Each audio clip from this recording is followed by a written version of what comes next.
In the previous videos, we looked at Riemann sums, which you use to find the total amount of something that accumulates when you know a rate of accumulation. In this video, we'll look at a way to improve your estimates and we'll introduce the idea of a definite integral. In a previous video, we found the total amount of dust that accumulated on the Mars rover's solar panels.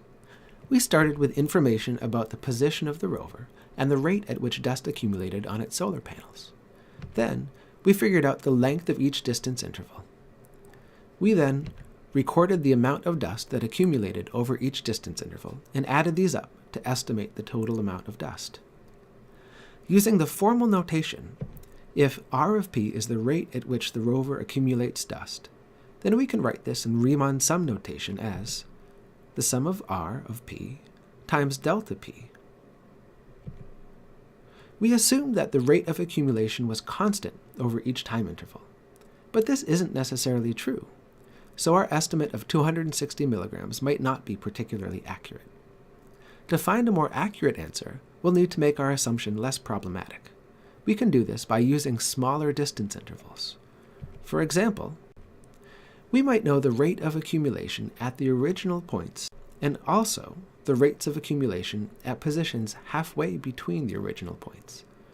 We could use the same method as before to first find the length of each distance interval, and then, after we do this, multiply each change in position by the rate at the start of each interval to find the amount of dust that accumulates over each interval.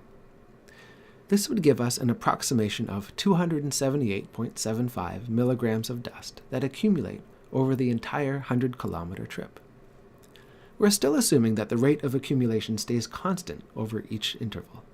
However, since our intervals are all smaller than they were before, this assumption doesn't impact the accuracy of our approximation as much. So this new approximation, 278.75 milligrams, is closer to the actual amount of accumulated dust than our previous estimate was. This process of using smaller and smaller intervals to get a more precise answer can be thought of in terms of limits. To get the most accurate approximation of the total amount of dust that accumulates, we can take our rate of accumulation at position p kilometers from the start, which we write as r of p, multiply by the length of each interval, which we write as delta p, and then add up all of these amounts of accumulated dust. As we make the interval lengths, the values of delta p smaller and smaller, which we write as delta p goes to 0, these approximations get better and better.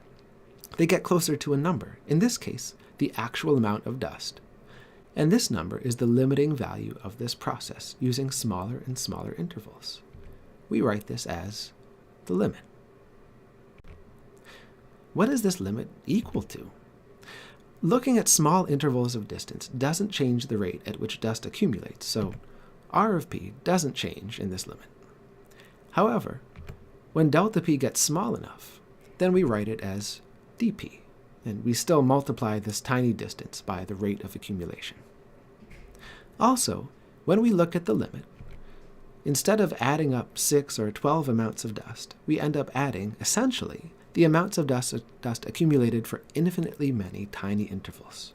To notate this, we change the summation symbol to an elongated s, and we write 0 and 100 to indicate the positions at which we start and stop recording the accumulation. This new notation, which we call a definite integral, is another way of writing the total amount of dust that would accumulate if you added up the amounts of dust that accumulate over all of the infinitesimally narrow intervals between 0 and 100 kilometers along the rover's path.